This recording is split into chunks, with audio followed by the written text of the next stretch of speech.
So we're back with a new video. So you saw that last week I made some barbed wire looking terrain pieces, and you can see I've left it to dry for a while and it's almost completely flat because I used this glue. I covered the cardboard with it, so that stopped it from warping. So you can see that's nice flat base. I will make probably more of these because this is quite nice, easy technique to make. I quite enjoyed making that. You can see I put the rust paint on it as well. So I made that last week, but I'm going to make something completely different this week. I have inside this pack,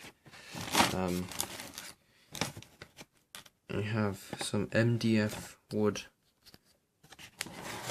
sort of ruined houses that I need to put together, and then I need to paint them.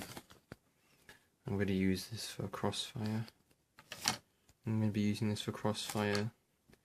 So there's this couple of ruined buildings. There's not that many, but it's just enough for what I'm going to do. So there's this wall panel here.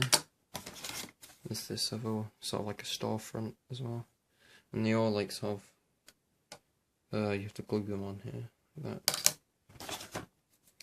There's a smaller one. That's just, I had a look at everything before I show it. There's a ruined wall. Ruined wall of a window.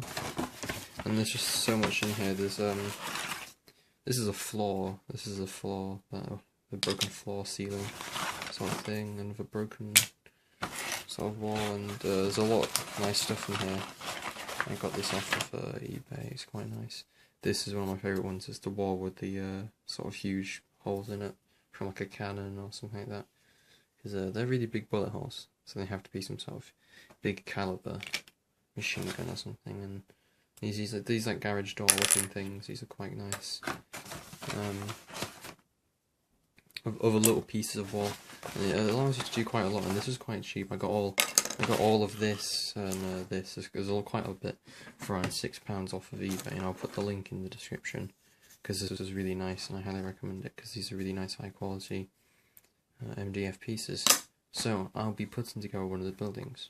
So I'm going to be putting together this ruined house. Now, if I touch this, it will crumble completely because I need to glue it together. I'm going to use this PVA glue. Stick it together. Now, it's really nice looking detail, and it all snaps together quite nice. Like, there's no instructions that come with it, so I did have to figure out which pieces go in with which. You can look at the photos on the where you buy it off as well, so that will help you a little bit. I did manage to figure this out. It wasn't too hard, and honestly, it looks really nice. I cannot wait to paint this up.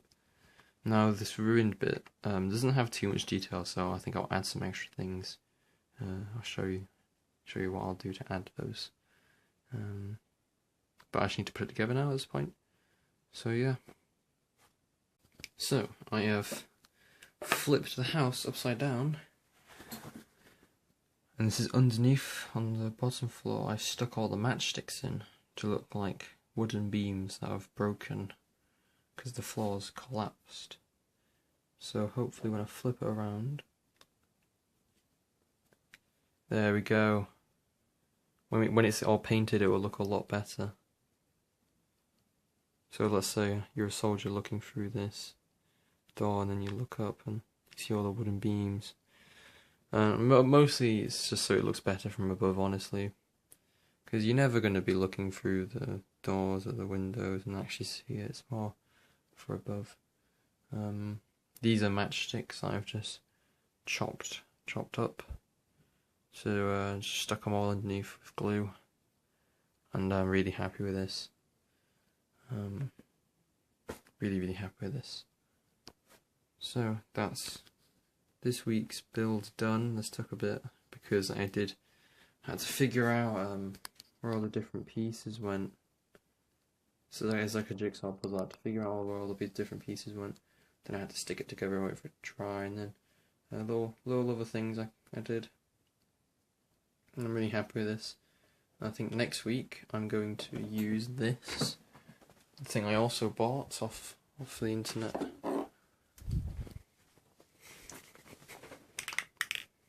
Humboldt acrylic spray, primer. And I already explained what primer does, so I'm going to use this. I'm going to use this and shake it up. And I'm going to spray it onto the building so it's easier to paint onto.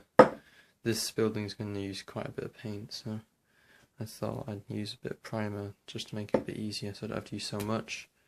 And yeah, I'm really happy with how this goes, so thank you for watching.